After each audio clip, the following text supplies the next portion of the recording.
Turn back, else I might be forced to.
cannot let you take Meteor.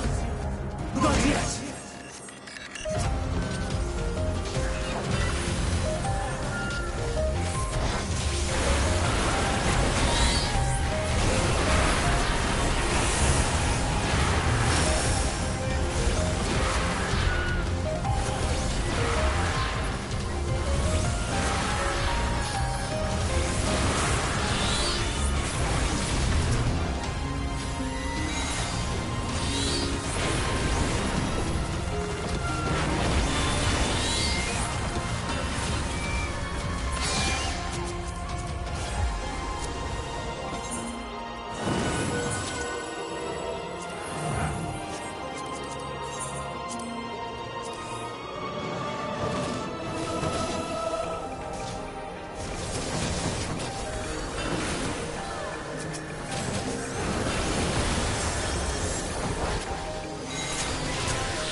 I must hear their answers before they're expunged from existence.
So, it comes to this. I have no wish to fight, but this time, I cannot yield. I will have the time and tranquility I require. Mad, desperate fool.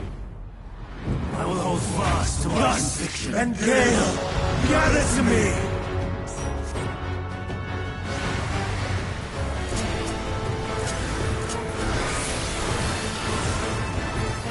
Ancient brand, unleash your power!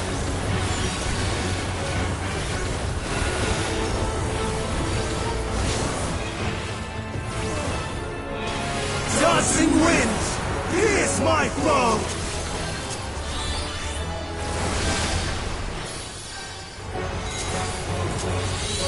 Stars on high, fall as rain!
Streams of ether! Surge as one!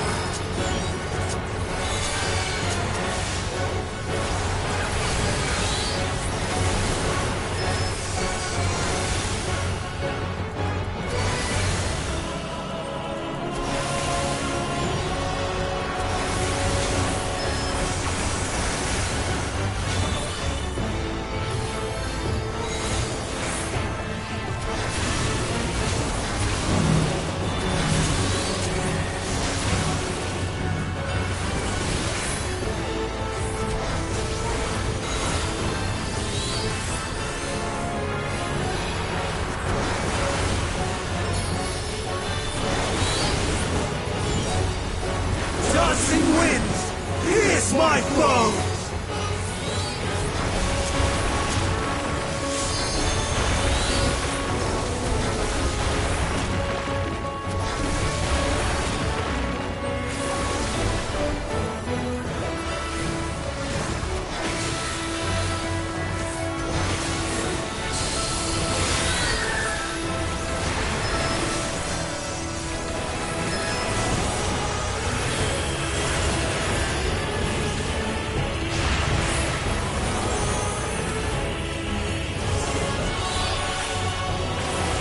Stars on high, fall as rain!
Ether!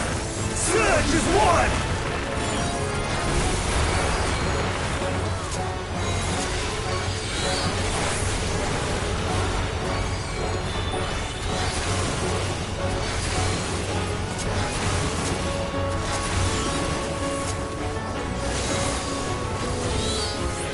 Even when transformed, but I am not finished yet.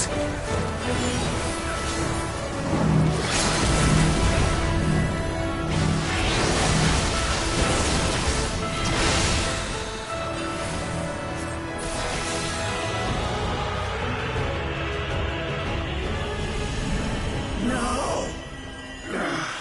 My power!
It's over, Hermes. In the name of the Convocation, I hereby take Meteion into custody. And setting aside the matter of your nomination, you will come with us too. We require your knowledge to assess and resolve the situation.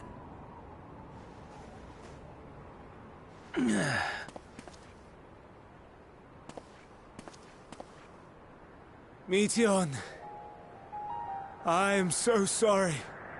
Would that I could have listened to your report in full. Reflected upon its meaning and conveyed it to others. That they might reconsider their chosen course.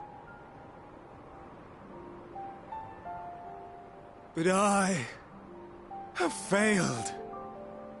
And that wish will never be realized. However, ere our fates become the province of others, I bid you tell me just one thing. Was there happiness in those distant stars? Was there a reason for living?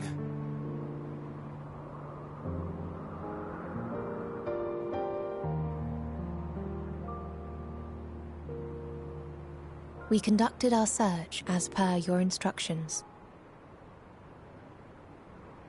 We scoured historical records, communed with the spirits of the deceased, heard the final testaments of the dying, welcomed their shadowed hearts into our own. One race had striven to create a world bereft of animosity. They renounced relationships to avoid interpersonal strife, and in so doing brought about societal collapse. One race had renounced war and devoted itself to the enrichment of its people. They were conquered. Though they destroyed the enemy in reprisal, they could not regain their former glory. One race had concluded that finite time was the root of all woes. Aspiring to shatter its shackles, they went in search of infinity. They discovered nothing is infinite, and that neither time or death can be cheated. Disillusioned, they gave up on the future and themselves. One race had discarded all things that gave rise to sorrow, hoping to have only joy. They found joy lost its savor in the absence of sorrow, and lost their will to live. Though worlds apart, these peoples shared a belief. The belief that they had tried their best. That they had tried to fulfill their potential with every step and success. In the course of which, they learned the truth. That they would never be free of fear and sorrow, anger and despair, of loneliness, so long as they yet lived. Even now their souls cry out for oblivion. And to this song of anguish, I lend my voice. We lend our voice. Oh, beloved mankind, shimmering jewels of beautiful Etheris, rejoice, for we will free you from the cruel yoke of existence. There is no need to struggle in vain, for in nihility awaits salvation. You will know peace and serenity, and it will be beautiful. We will make our nest at the edge of the universe. And there, in the dark of dead worlds, hoard sorrow and suffering. There we will sing, our chorus ever louder and ever clearer, that our song may reach even this ether-shrouded star. Such is the answer we have found in the stars. Such is the gift we now offer to Aetheris.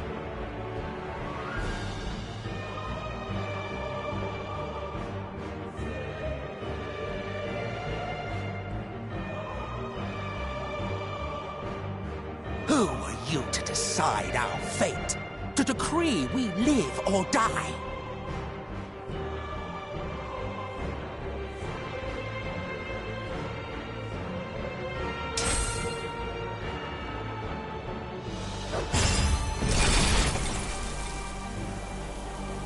Have you lost your mind? You heard what she said. She means to destroy us all, yet you'd still take her side? In the name of the star, we have discarded those creations that we deemed flawed.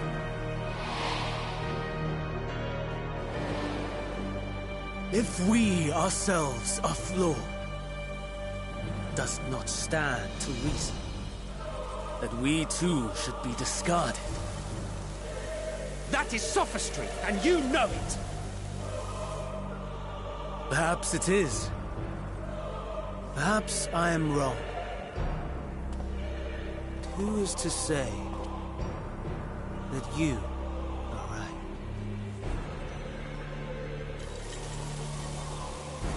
Let us settle this with a determination.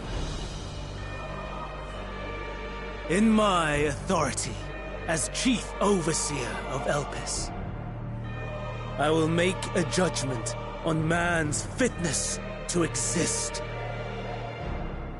If he can learn to value all life and retain his will to live, even should his end be justified, he will surely find a way to avert his demise. If not, he will perish from the start.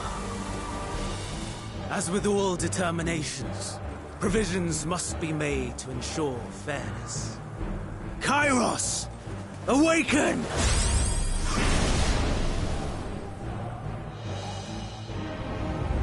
Memory reconfiguration system Kairos activated. Awaiting instruction. Command. Universal memory alteration. Target area. Catesis Hyperborea. Starting point. Arrival of MSQ of the convocation at Propylion. Endpoint. The present. Erase the memories of all events, and replace with a vague recollection of the following. I was here, preparing to demonstrate the functionality of Kairos to MSQ and Hythlodaeus. Meteion's shared consciousness became unstable. She and her sisters could not sustain their existence, and all dissipated with a burst. The resultant shockwave accidentally triggered Kairos, which erased several days of memories from all present. Execute. Command acknowledged. Initializing. 3 processes remaining to execution. Bravo. I dare say one would be hard-pressed to make it fairer. Everything that you told us, everything that has happened, the fact we've even met, it will all be gone.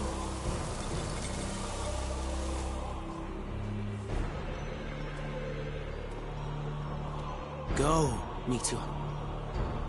To the edge of the universe. where none can reach you. Hermes, won't you come with me? If you were to shed your flesh, I should be able to carry you.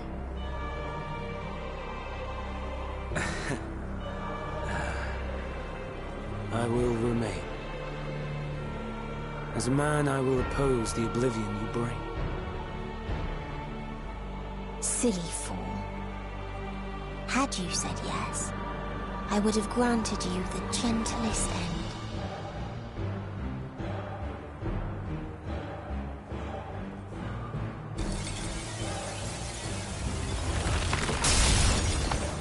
This ends here!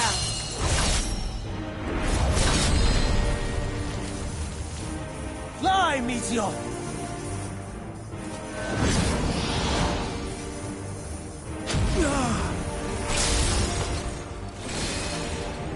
That is far enough, Hermes! Argos, to me!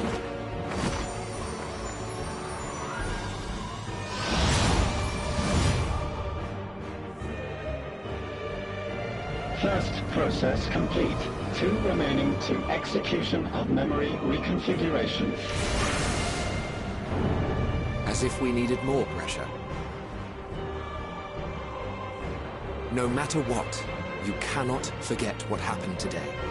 For it is the key to saving your future. Your world. This fight is our fight.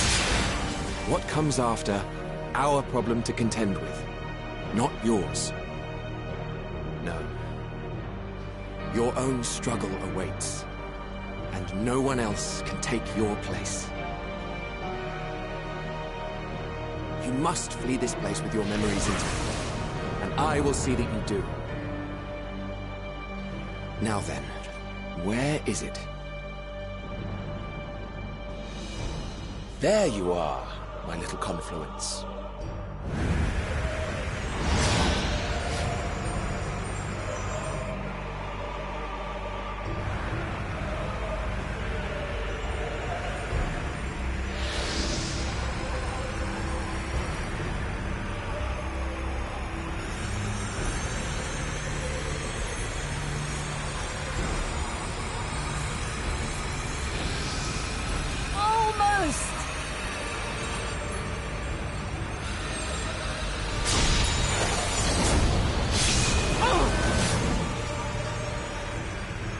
Very well, then.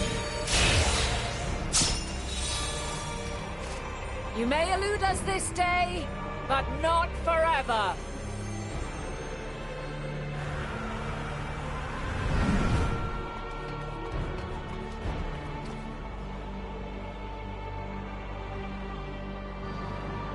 Meteon's gotten away. Second process complete. 1 remaining to execution. Ugh. No time for brooding. Listen well. Beyond lies a spatial confluence that connects the interior sections of this building. I will destroy the confluence and force open a way outside. When I do, you must jump through.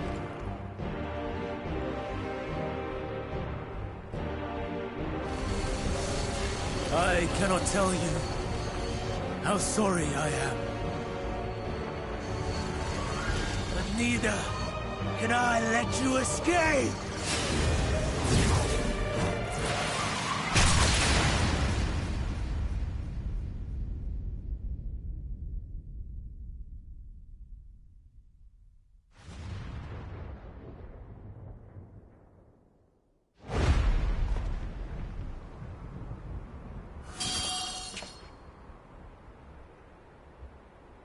Too brave by half.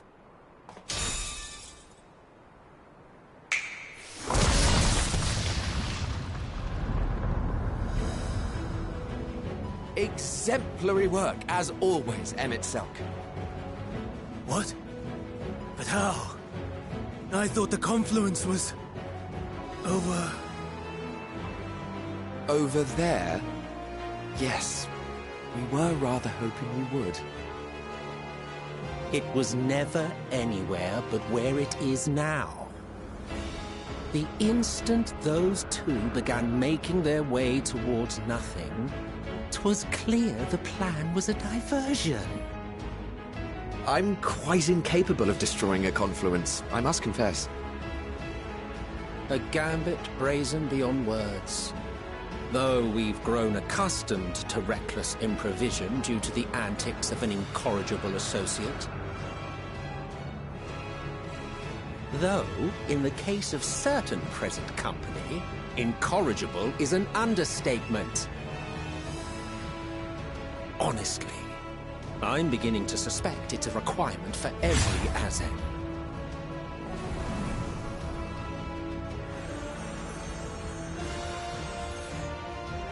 There's no time! Quickly! Even now, I do not believe your tale. I would not suffer us to walk such a wretched path. Still, if it must be said, do not squander it, the legacy I leave you.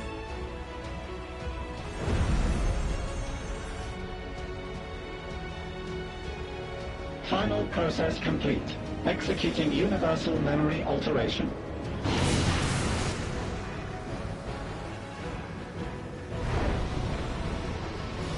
Go, Argos!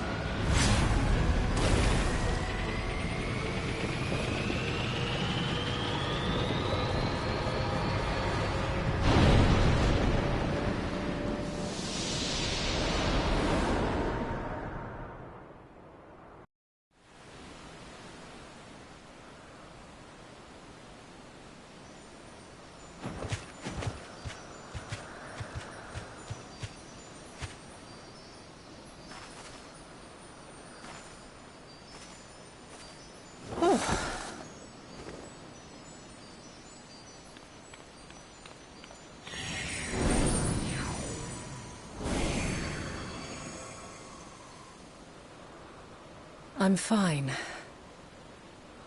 Just a little tired.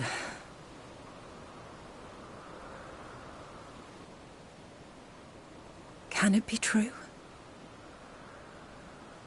Are we the only ones left who see beauty in the world? In life? Are the stars above no more than husks of fallen civilizations?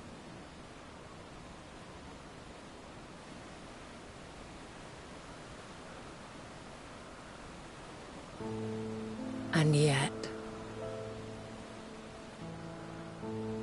I feel her. Though she is unimaginably distant, I feel Meteion's presence, and the place where to we must go.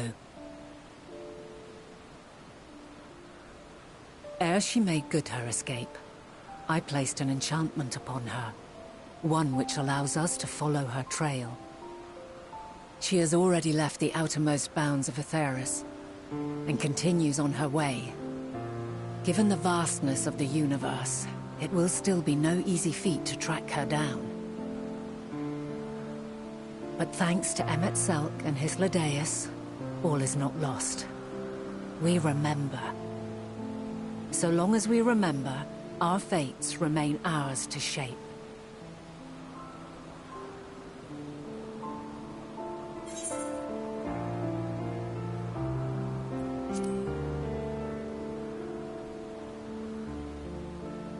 What indeed? Let us begin by ascertaining the situation at Catesis Hyperborea, where the others should still be.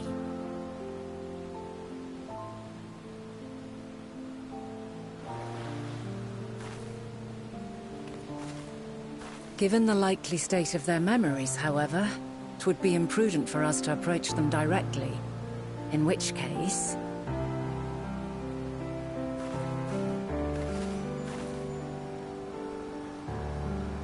I am sorry, my friend. I've asked much of you this day. But may I trouble you one last time?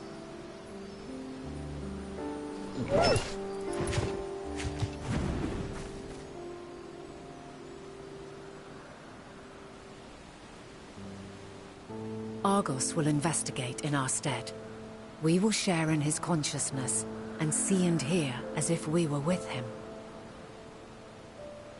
Now, close your eyes and open your mind.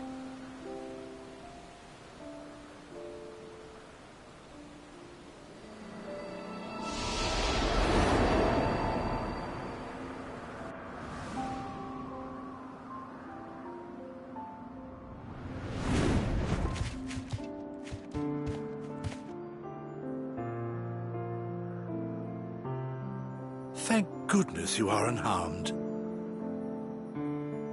Unharmed? There is a gaping hole in my memories. I can scarcely remember arriving here in Elpis. Forgive me. I was preparing to demonstrate the functionality of Kairos to our guests. But Meteion, her shared consciousness became unstable. And she...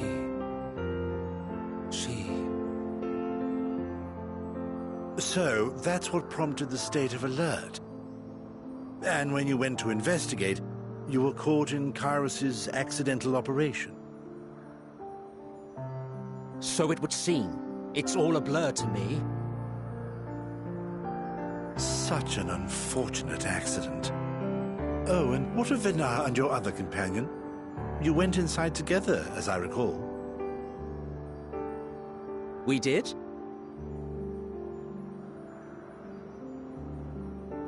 If Venar was with us, I have no recollection of it. But that there is her familiar, is it not? The fellow seems happy enough, so I think it's safe to assume his mistress as well.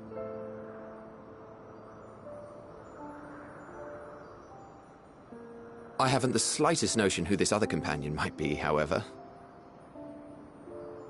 Ah, well, that individual struck me as a bit different, for want of a better word. Perhaps it wasn't actually a person, but some manner of creation. Curious. I must ask Venar about it when next we meet. Yes, you do that. Now, if we may tend to Hermes, whatever this Meteion did, it seems he bore the brunt of it. Once you are fit to travel, you will return with us to Amarot. We need to make certain there are no other ill effects. Also, I am here on business of the 14. We've already had the conversation, like as not, but since your toy wiped my memory, we'll have to have it again. Yes, of course. As you see fit. This Kairos, it manipulates memories through the emission of etheric waves, correct? There is a theory which holds that memories scoured by blasts of ether are restored when the soul is cleansed in the underworld. If true, then perhaps when our time comes to return to the star, we shall remember these few days we have lost. I doubt aught of interest occurred. Look forward to the revelation if you like, but I should prefer to reminisce on more meaningful moments.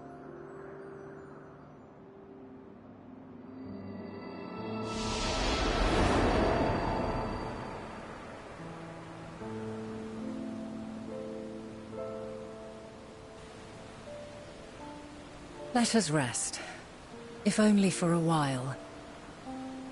After all, you and I... oh, we still have a long, long way to go.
So, it is within.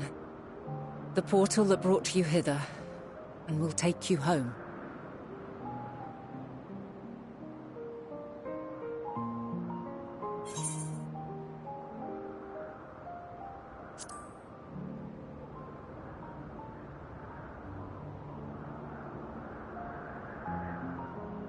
May you and yours emerge triumphant. Make use of the knowledge you have gained, that your days in Elpis and our friend's sacrifice be not in vain. With Meteion free to pursue her designs, 'tis only a matter of time until the final days are upon us. We must be ready. From fortifying our defenses to securing our escape, there is much to be done. In spite of this, we cannot allow the report that set this calamity in motion to become common knowledge. Were the masses to learn the fates of the other stars, I fear the situation would spiral out of our control. I must carefully consider who can be trusted and bring them into the fold.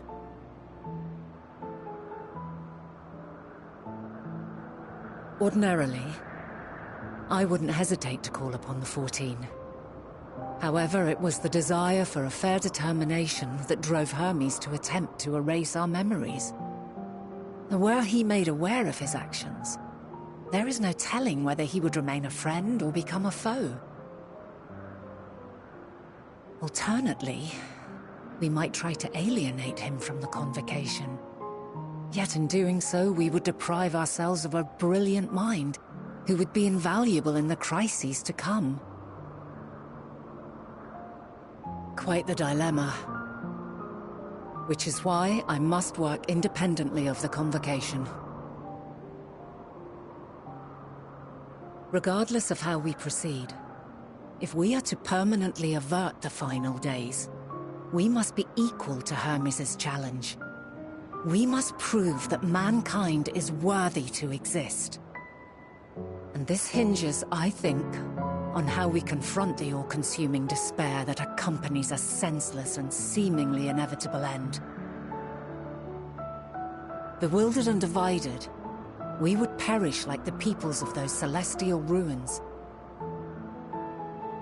We could not hope to survive the final days, much less take the battle to Meteion at her nest. We must find a way to defeat despair, to unite and prepare as many as possible for the struggle ahead.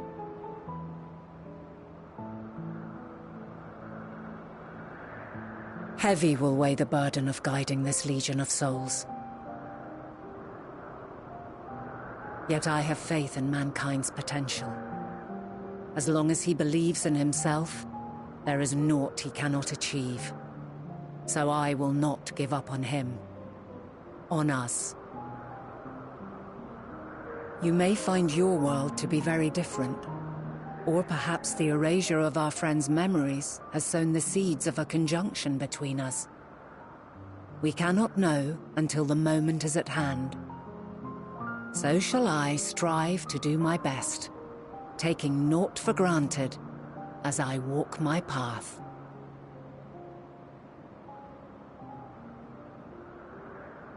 And I pray you walk with me to the end. As you move forward, so too will I, as will all, resolved to fight for the morrow. And when mankind has found the strength to stand against despair, we shall silence the song of oblivion. She who sings it will learn our journey is far from over. This I promise.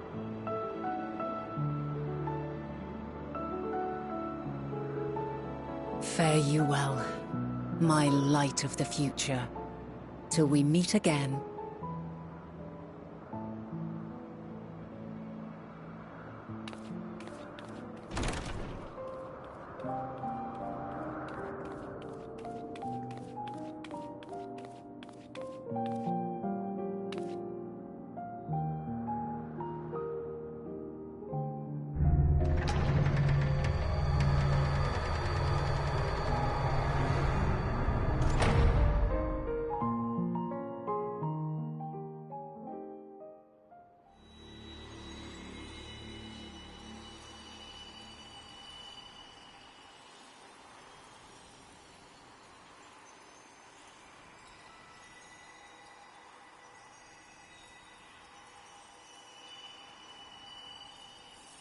From this day forth, I shall strive to bring honor to the seat of Vandania.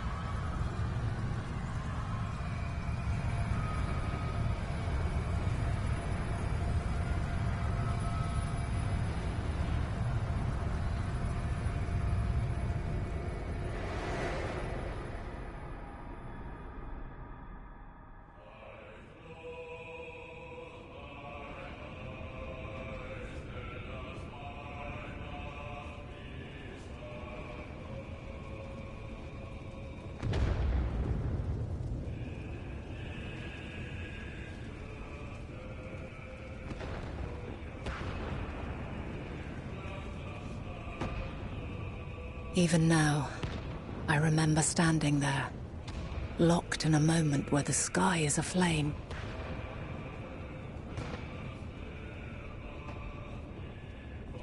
Where stars fall as tears, and screams darken the seas. Where resignation rots the trees.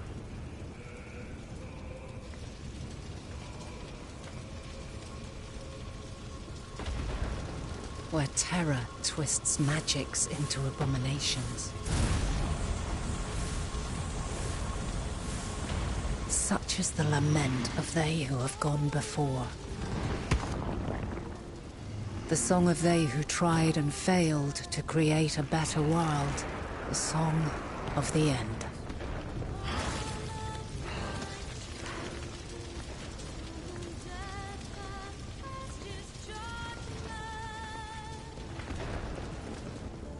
That which hides at the edge of the universe is no longer hope's creation.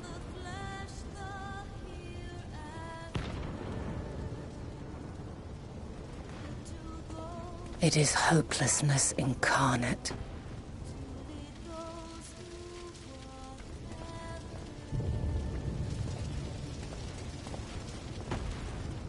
That day, mankind saw half of its number sacrificed to bring forth Zodiark.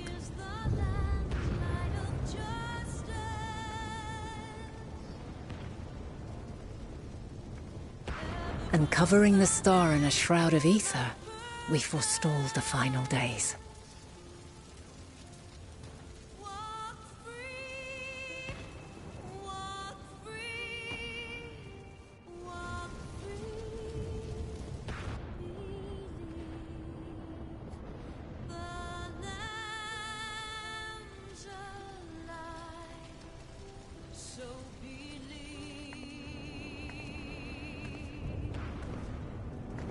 Yet the cries echoed still. We wept for innocence lost, wailed for death inevitable.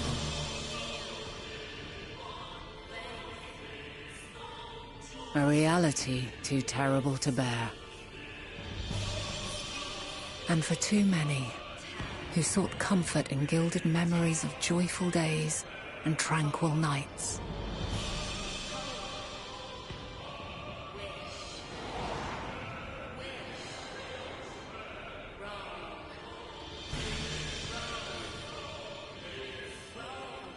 This is all wrong! Why must we suffer so? It needn't be like this. No. There must be a way to restore things to the way they were. To reclaim the perfect paradise we once had. No, my friends.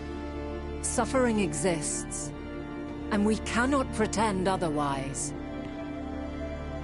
No civilization, however great, could eliminate it. If we would live, we must accept it as our constant companion. Let us not seek to forget this tragedy. Let us carry it in our hearts, that we may grow stronger and know true happiness. We can't accept it! We won't accept it! It will be ours again! A world free of sorrow! No, it will not. For there has ever been sorrow. Mankind was but spared its biting sting for a time. So please, open your eyes. To try and reclaim those lives we lost by sacrificing yet more isn't wisdom. It is weakness. No paradise is without its shadows. If we cannot accept this truth and learn from our pain, then our plight shall be repeated.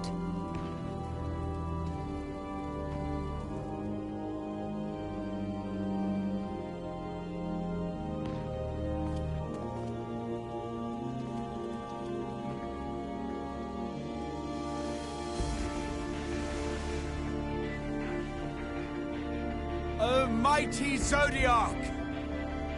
God, born of our boundless faith, we bid you, hear our prayer.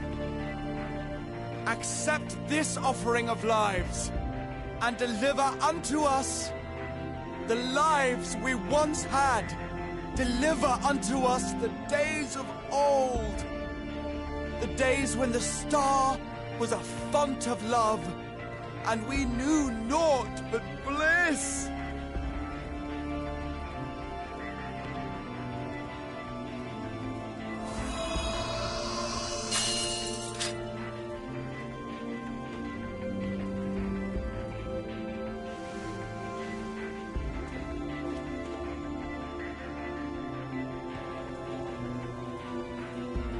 You would destroy it?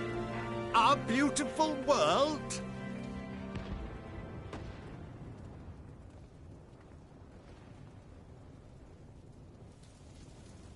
Lands that stretched on forever. Skies one could drown in. The heartbeat of nature, silent yet strong. And amidst it all, a people. Beacons of light and life. Laughter that warmed my heart like naught else before. They are my meaning and my purpose. My love. In spite of, or perhaps because of this, I choose to believe in mankind's potential, in his ability to find a way forward. So let there be no way back. From that temptation, I sunder us. No more shall man have wings to bear him to paradise. Henceforth, he shall walk.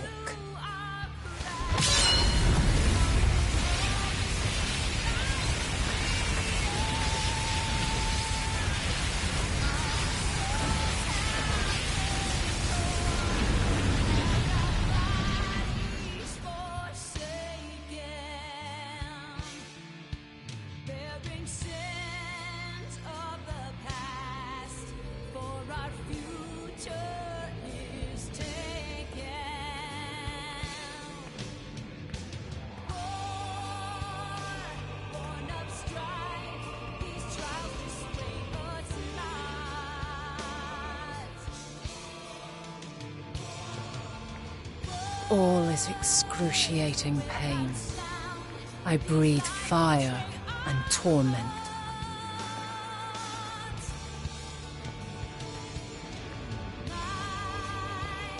I birth a world of suffering to mire and plague.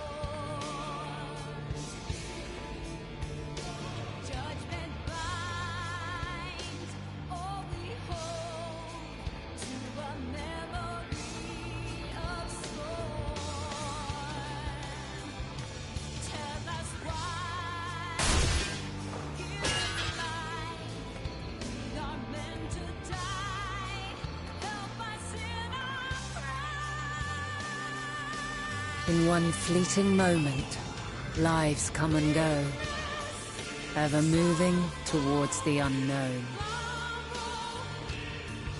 And in that fleeting moment, they cry for the answer to the question.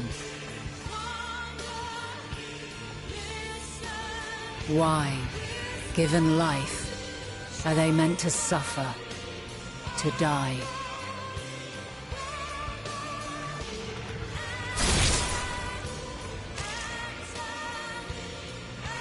As fragmented, imperfect beings, yours is a never-ending quest.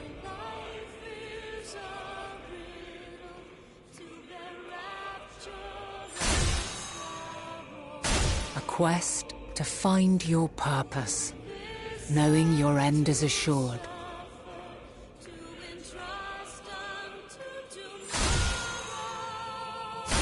To find the strength to continue when all strength has left you. To find joy, even as darkness descends. And amidst deepest despair, light everlasting.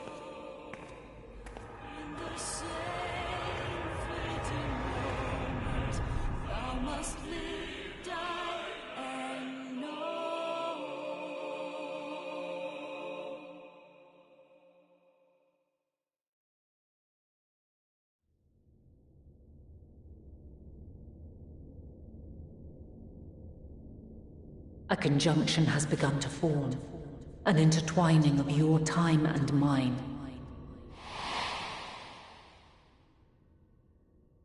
When you truly understand what is at stake, and your journey has prepared you to surmount the insurmountable, then shall I honor the promise made in another time, another age.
No.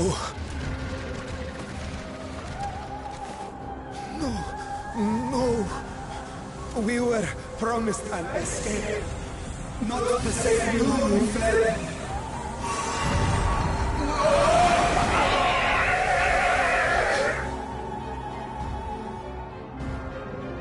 I shall not meet my final days here in this blasted waste. Calm yourselves! Your panic is our greatest enemy. Come, we must build a line of defense.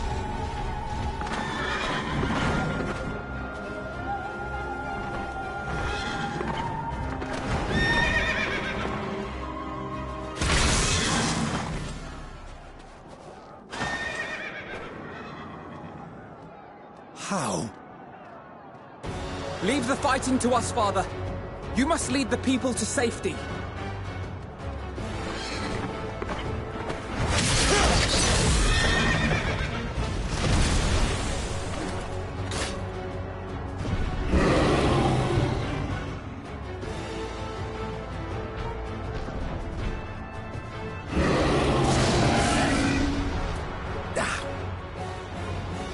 I can handle this pair. You shall tend to the refugees. Let us be about it.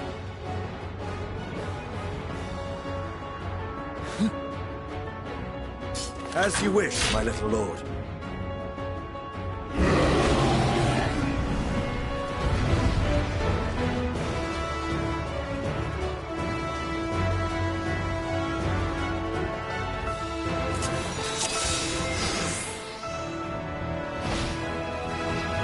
Our commander beats attention.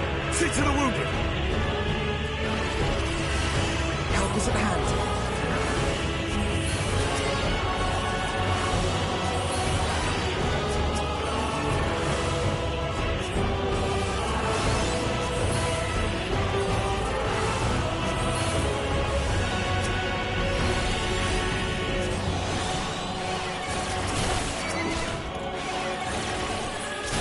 Leave it to me.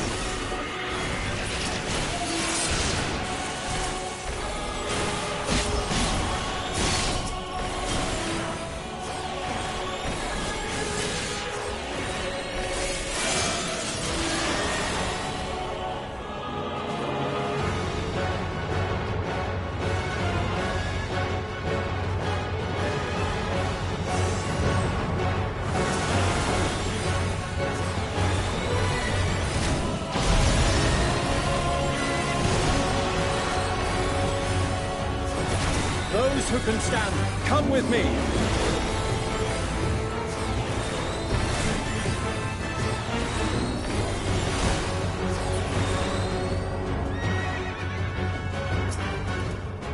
You're safe now.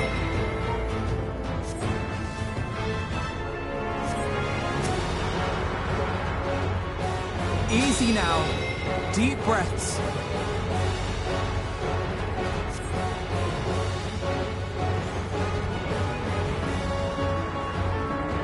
Worry not for the refugees, but for yourself.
Someone, please! What? No.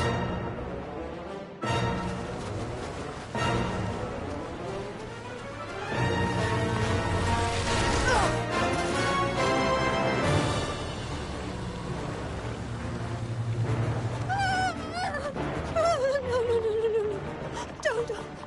I don't want to die. Forward! Let not a single fiend escape!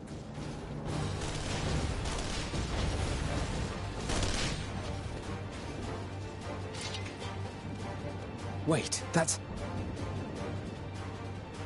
Euless and the army. So, you've recovered then? In time enough to be of aid, for once.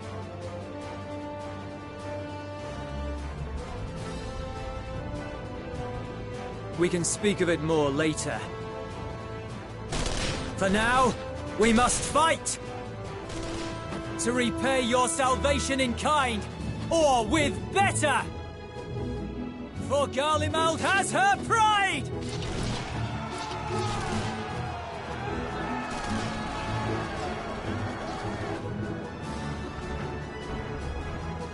Of that I've no doubt.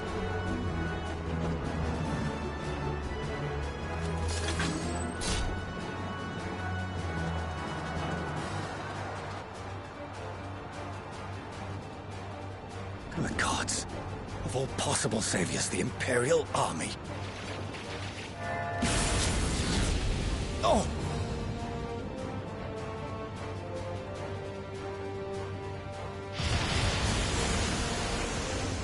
I had hoped to take all of them down at once. Think a withdrawal might be in order? Oh, sod that. You know who would never abandon these people to their fate. To be devoured by their former friends. That'd be beyond cruel. These beasts must fall here and now. Well then, I'd say it's high time we threw caution to the winds. So long as you spare me the heroic sacrifices. Now, let's go!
Fine.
Nothing to worry about.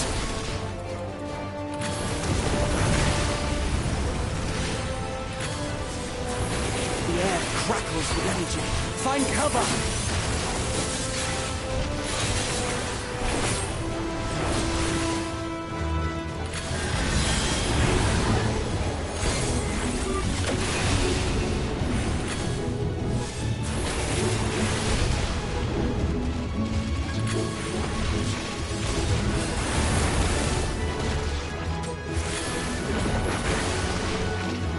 say, turnabout's fair play.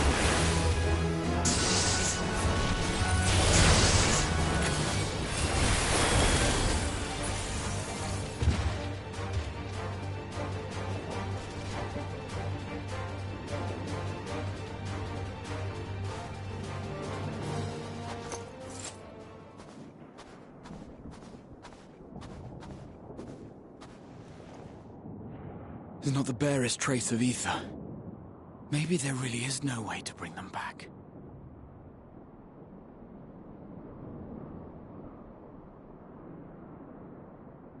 Thank you for saving our lives once again. I remember you, from Purusha. You helped us there too, didn't you?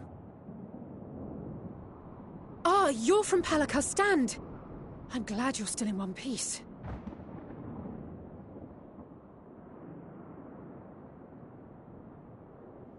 Or you will be, once I see to that injury of yours.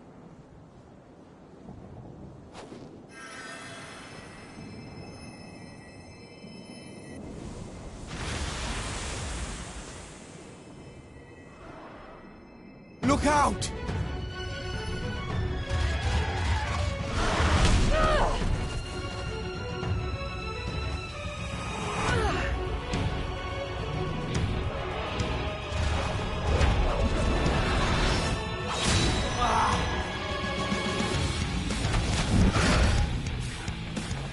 Get out of here! Quickly!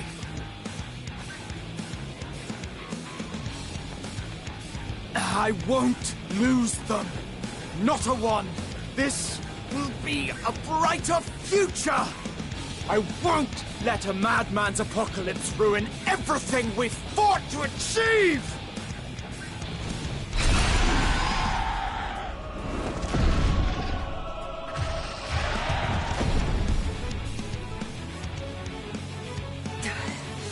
Get it together, Alizé. You're embarrassing yourselves. And in front of Father, no less. You might never measure up to our champion.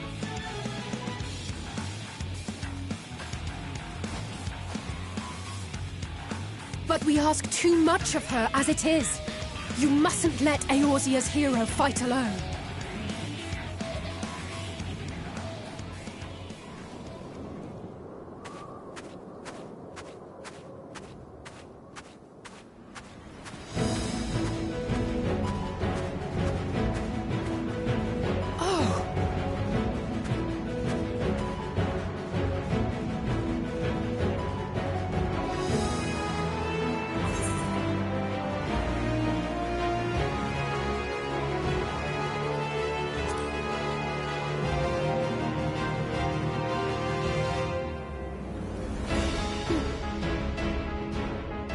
I can look after myself, you know.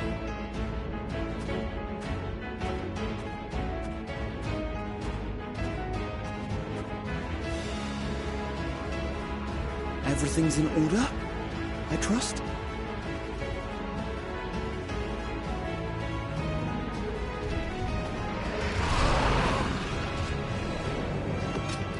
I've had enough of this rabble! Come on!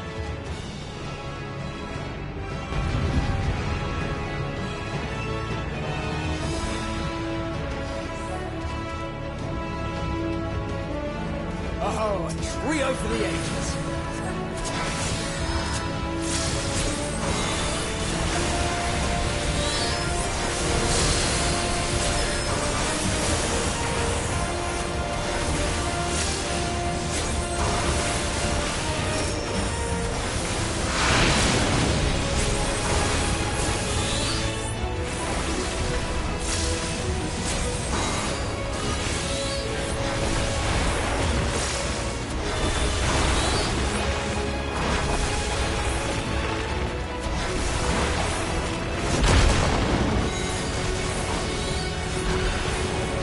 Just the beginning.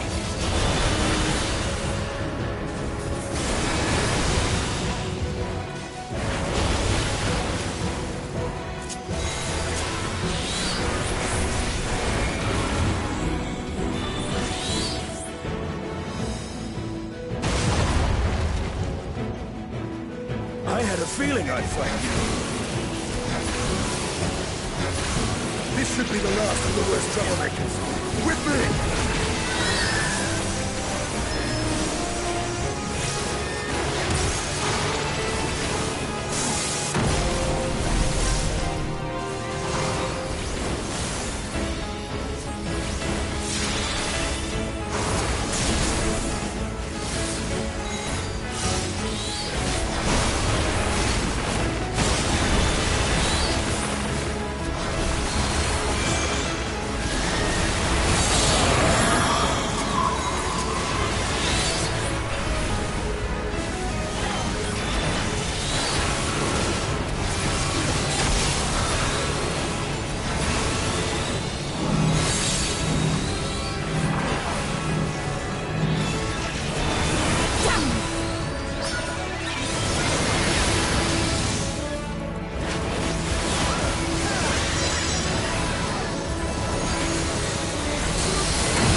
You must board without delay. The ship will depart ere long.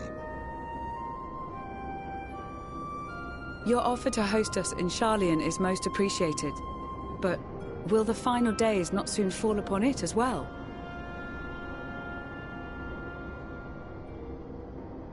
Your hesitation is not unwarranted. The satrap entrusted me with your lives, yet I have failed your comrades. Nor are you wrong to fear that this corruption will continue to spread. I cannot promise you complete safety, even in my homeland.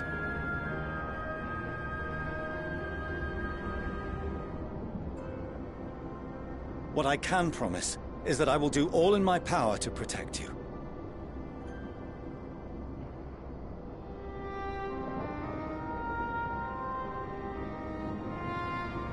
That power is not inconsiderable. Even now, my countrymen are preparing the vessel that will deliver us to a sanctuary on the moon. Join us on our journey there, and beyond, to new horizons. Come to old Sharlayan. Please.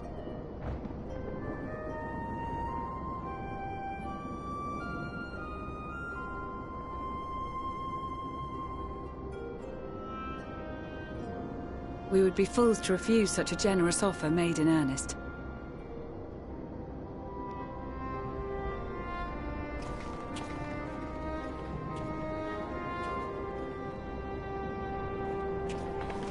It seems they've a new destination. The people of Radzat-Han have known too much suffering. The march to Garlemald will only bring them more, short though it may be. I quite agree. Fortunately, they have you to look after them. Yes. Well.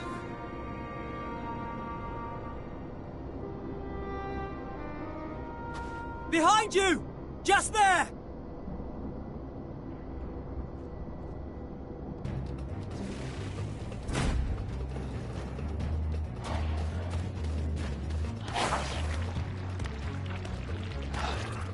More of them.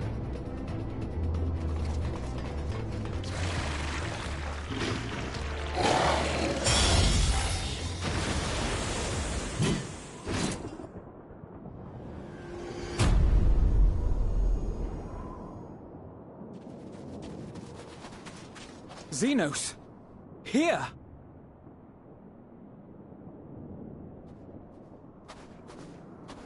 You'll be all right. Hurry to the airship.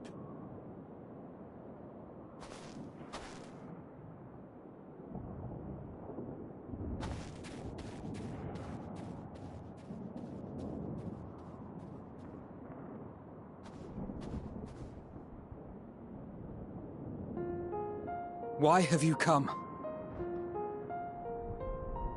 A heretofore unseen beast. 'Twas ripe for the slaying. Poor sport, alas. Unfit to temper my blade. Oh, for the love of... You cannot still be on about a rematch. That is, and has ever been, my sole concern.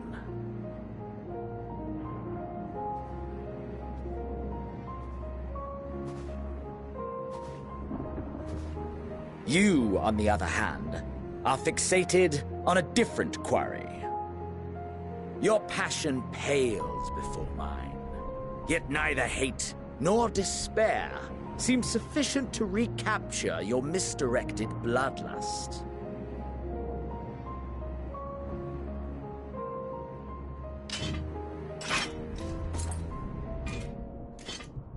So, I hone my blade, and I wait.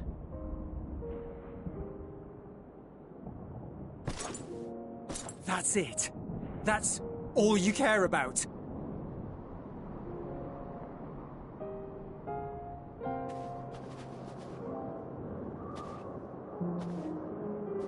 Garlemald is in ruins. Our homeland, the nation you rule, is as good as gone. Along with so many of its people. Not just soldiers like us. Not only those who fought and killed for power and duty. Innocent civilians.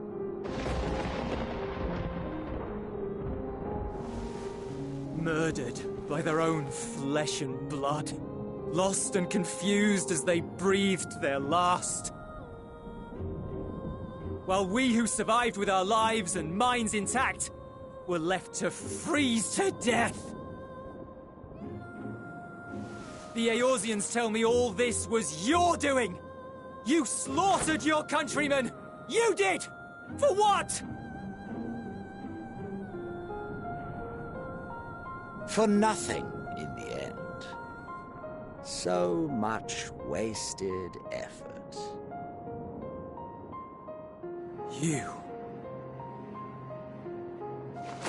You bastard! For your own sake, Eulus, you must control your anger. It will serve no one should it consume you and see you transformed.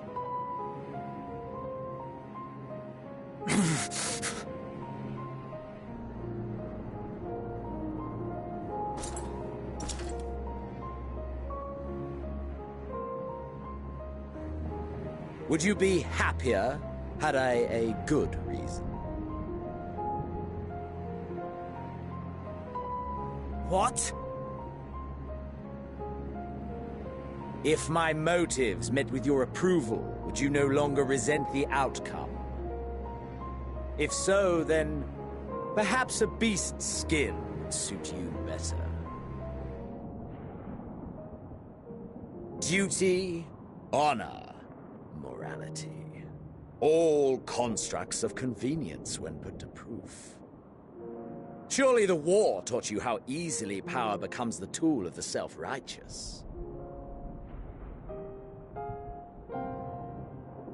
How the people's justice was merely a means to their ends?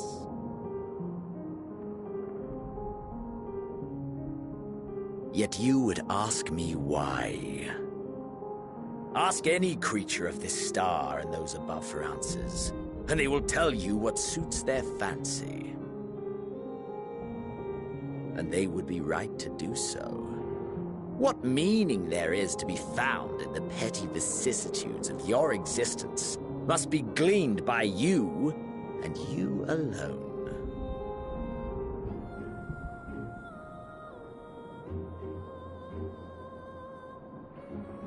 Should you seek it in battle in the fruitless pursuit of my demise, then come. Assume your rightful place as a notch on my blade.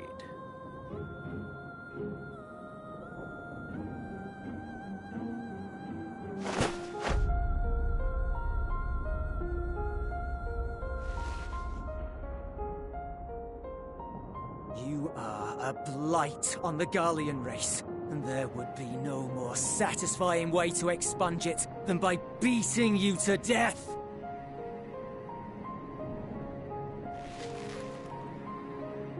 But I will not be party to another tragedy.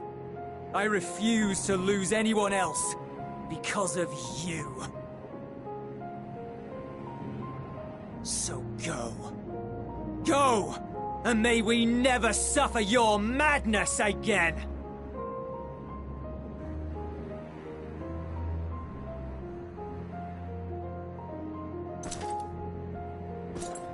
Xenos!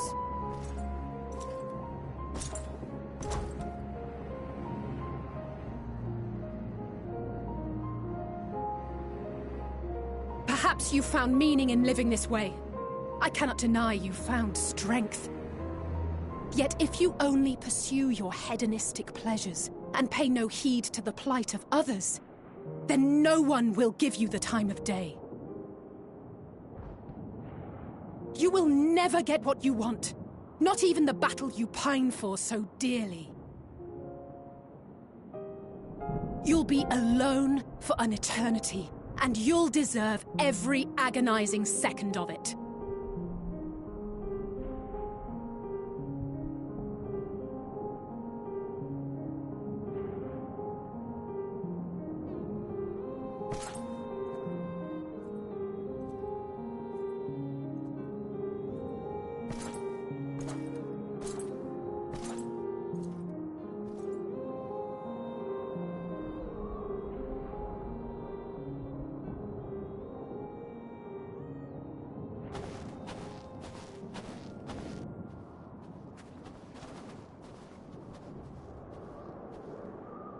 We're ready to depart. The refugee ships will be leaving shortly, but I've asked mine to remain for the time being. There's room enough for you to join me on it, if you wish.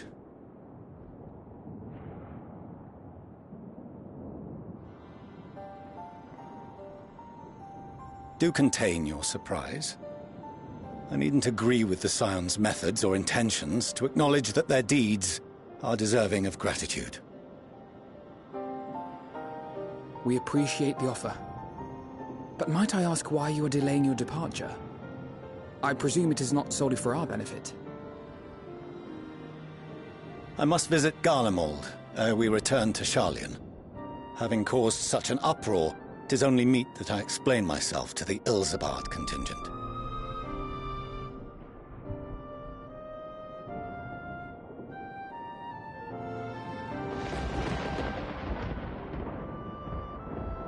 Allow us to accompany you then. We should be glad to facilitate, given our familiarity with all concerned. If you would like to join as well, Euless, we can speak of recent events on the way.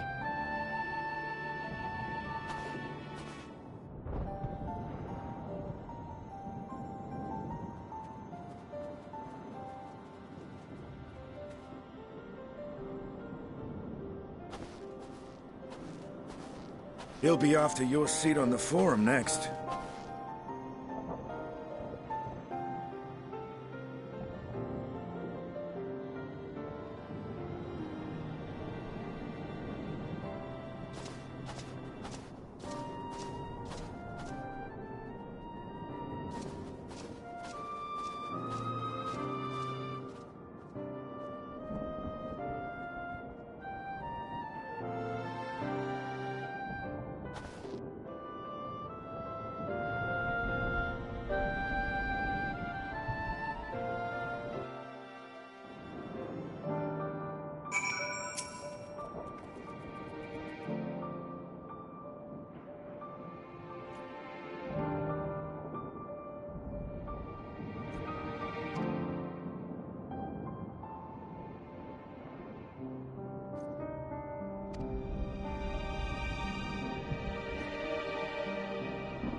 No major injuries then. Good. I briefed the recovered soldiers and sent them on their way as quickly as I could, but nevertheless feared they would not make it in time.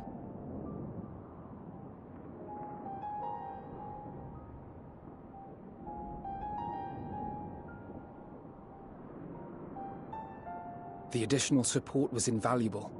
Your men saved more than a few lives.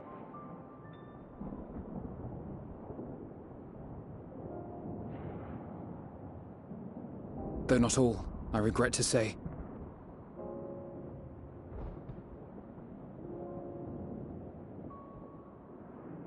I take it that I'm addressing Lucia Junius. I'm the Forum's envoy, Fortuneau Leveilleur.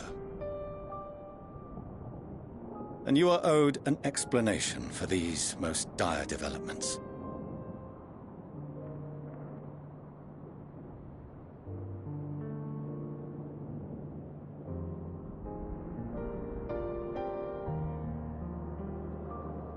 Another trial wrought by the final days. I was beginning to suspect as much. You doubtless feel some consternation having been forced to abandon your original plan. But trust me when I say you were right to send the refugees elsewhere. Beasts have been sighted within the capital. Perhaps it was a stroke of grim fortune that the population was decimated beforehand, as they've yet to appear in any great number, but in time. In any case, Maxima leads the remainder of the contingent in an effort to cull the creatures and evacuate the populace as we speak. Once the airships have taken to the skies, I pray your men can be persuaded to join him. You'll permit us to retain our weapons? I wouldn't have sent you after the Scions were I expecting you to stab them in the back. And I, for one, would not consider past transgressions more relevant than future contributions. Regardless of the circumstances that saw us at odds before, we need men of courage now, more than ever.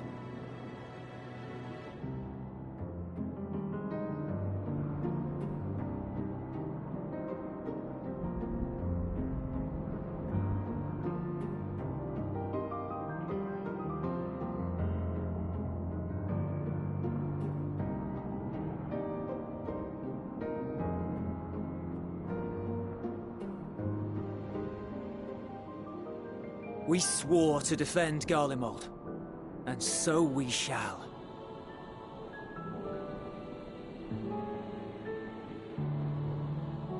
It seems you have everything under control. You will excuse me then, for mine own duties await.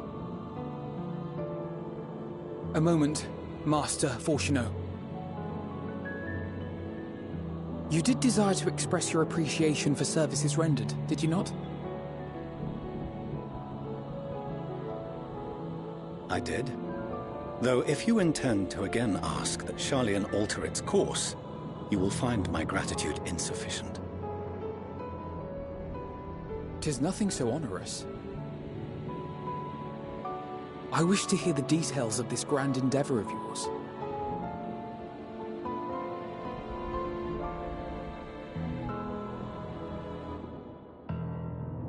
Do you swear to listen and to learn, and not to embark upon some scheme to impede us? I swear.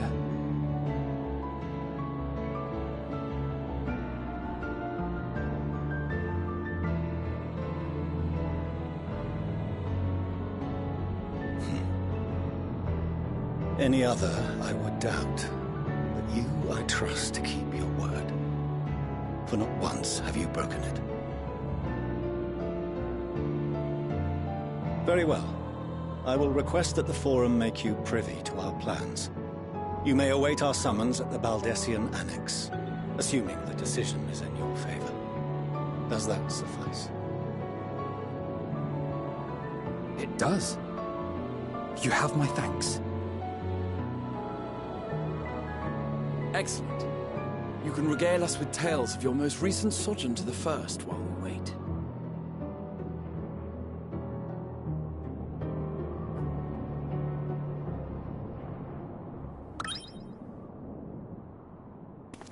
Did you hear something just now?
Dawn may banish even the darkest night, and to this bitter clime bring warmth and comfort.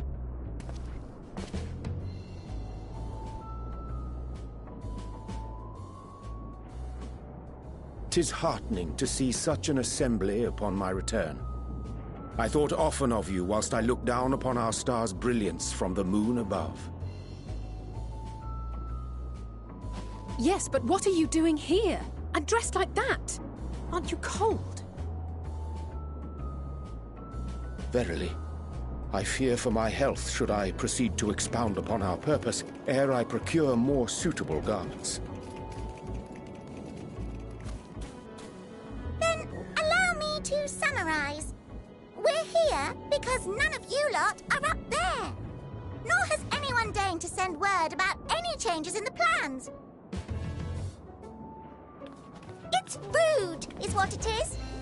At least that's what I thought at first, but then folks got to wondering if you weren't in a spot of bother, so we decided to take matters into our own hands.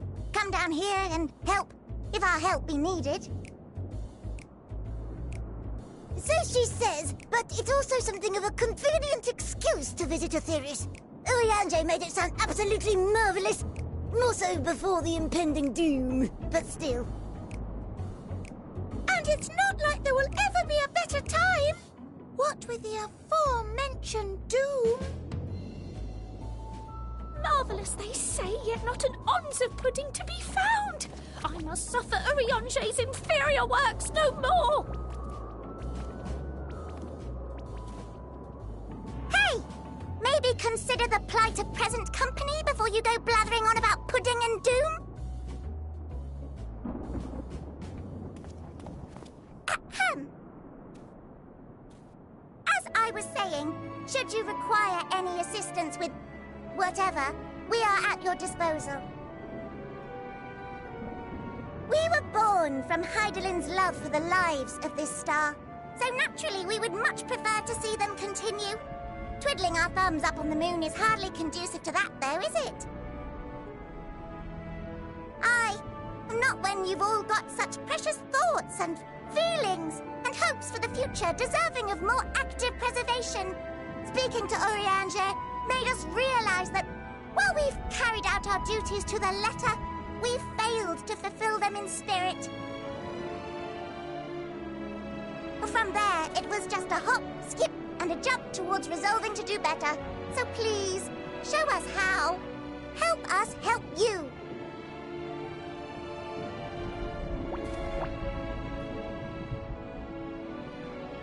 Forgive me, but are they... Thy distant collaborators, indeed. Hail, fellow! Well met! You'd be a member of the Forum, would you? It's an honor and a pleasure to meet you at last. I'm Livingway, Hydaelyn's right paw! That last bit is very important. As am I, if I may humbly say so myself. I bid you welcome to our star, Livingway. On behalf of the Forum, I thank you for traveling such a distance to meet us. As you have surmised, preparations for the Exodus have not proceeded as smoothly as we had hoped. I should be happy to personally escort you to our headquarters in Sharlayan, where you may advise us as you deem fit.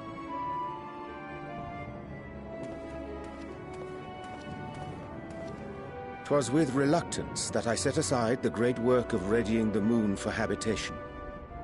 Be assured that I did so only after the Loperites made plain their earnest desire to come hither, and I myself felt a growing certainty that their contributions here would prove invaluable. 'Tis trite, perhaps, but I followed my heart.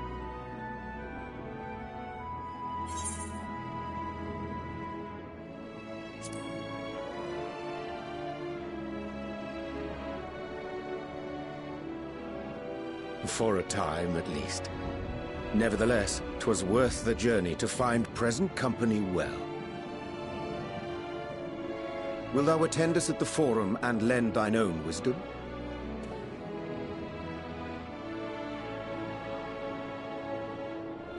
If that's all quite settled, can we start moving before Urianger catches his death? Even I'm freezing out here. Oh, I dare say you'll warm up quickly once you're aboard the airship. Sat shoulder to shoulder with our fur-covered friends.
There is a matter I wish to raise with you before we enter. We are here to listen and to learn. But if the Forum's plans are more or less what I expect, then I should like to make a proposal that will serve our ends. By your leave, of course.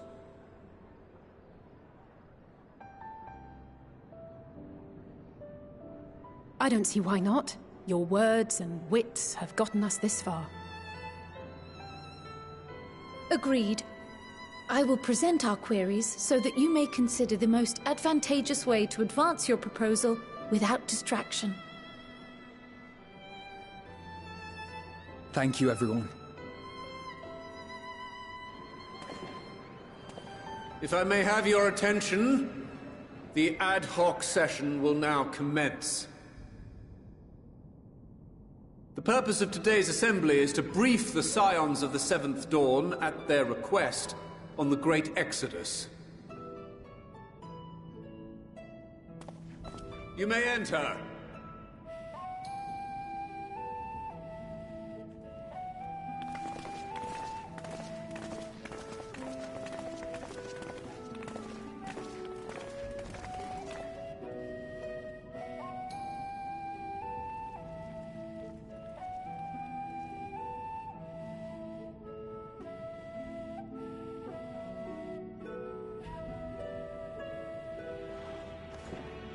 On behalf of the Forum, I commend your heroic actions on the Magna Glacies.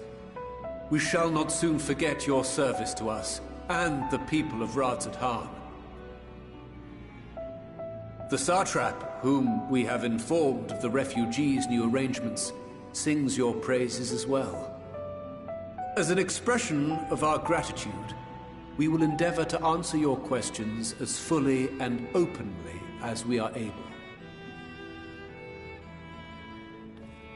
Then let us begin. First, it is the Forum's objective to ferry the life and knowledge of this star to the moon. Am I correct? You are. It is for this purpose that Sharlayan has labored these many long years. We have collected biological samples and scientific records from across the star. When the time comes, they will be moved from their places in Labyrinthos and Numenon and conveyed to safety.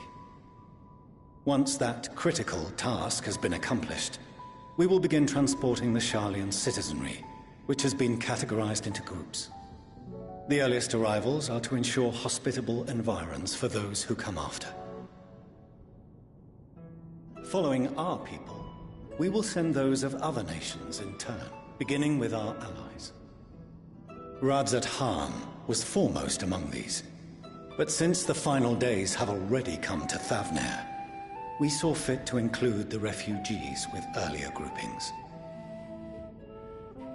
An ambitious plan. You have accounted for the safety of all nations and tribes, then? As many as we can. And how, pray tell, do you decide who to leave behind? To journey beyond the sky is an unprecedented and immeasurably difficult endeavor. Introducing sources of inevitable conflict would condemn all to certain death.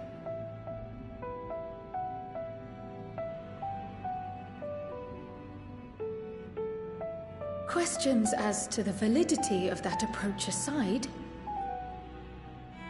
are your plans proceeding apace? We're under the impression that your primary means of celestial transportation is incomplete.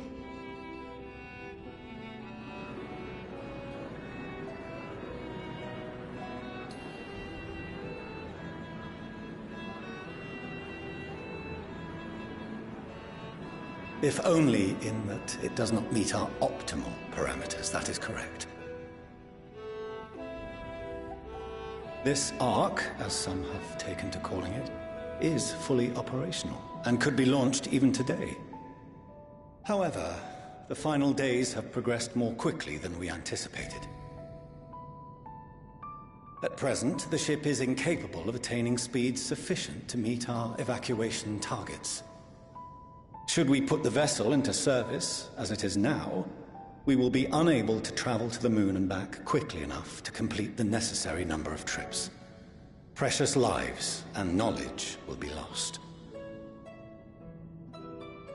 Seven hells. Is there anything to be done?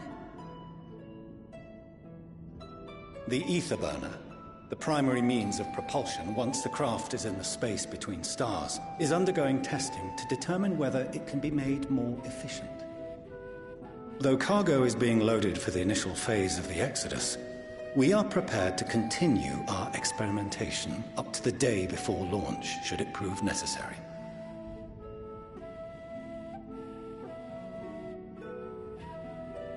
What if the Scions were to solve your problem?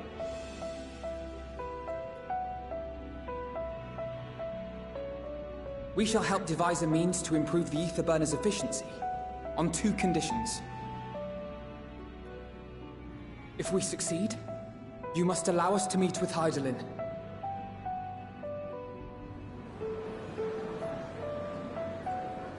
'Twas simple enough to deduce. You have a Concord, and so you would never have abandoned the anti-tower had you no other means of communication. One far more convenient, I suspect.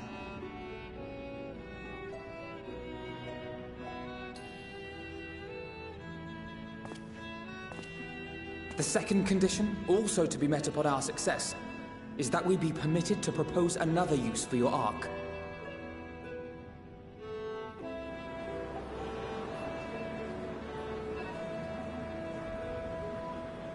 We would be at liberty to refuse this proposal.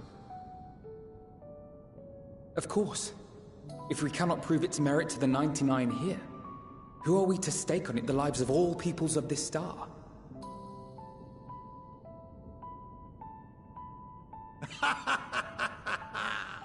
Delightful as always, Master Alfino.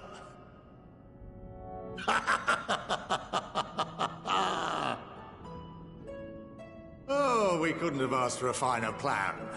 Allow us to solve this complex engineering problem of which we were entirely unaware until moments ago. What could possibly go wrong? The satire writes itself.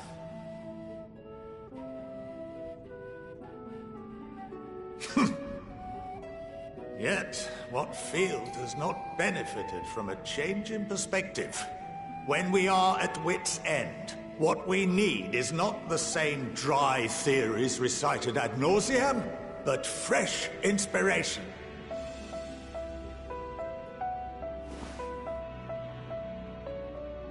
I, for one, have faith in my erstwhile students to provide it, and I find their terms to be perfectly acceptable.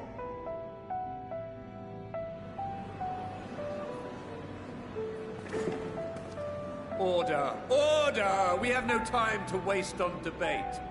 I call a vote. All in favor of agreeing to the Scion's terms?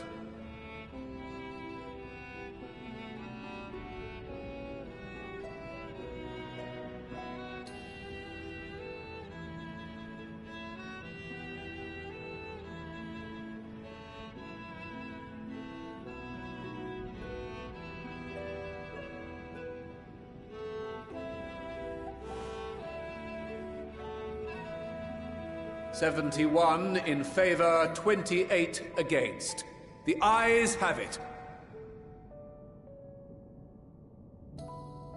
Fortuneau, as the architect of this project, you are the best candidate to show them its current state. And bear in mind that regardless of your personal misgivings, this is the will of the Forum.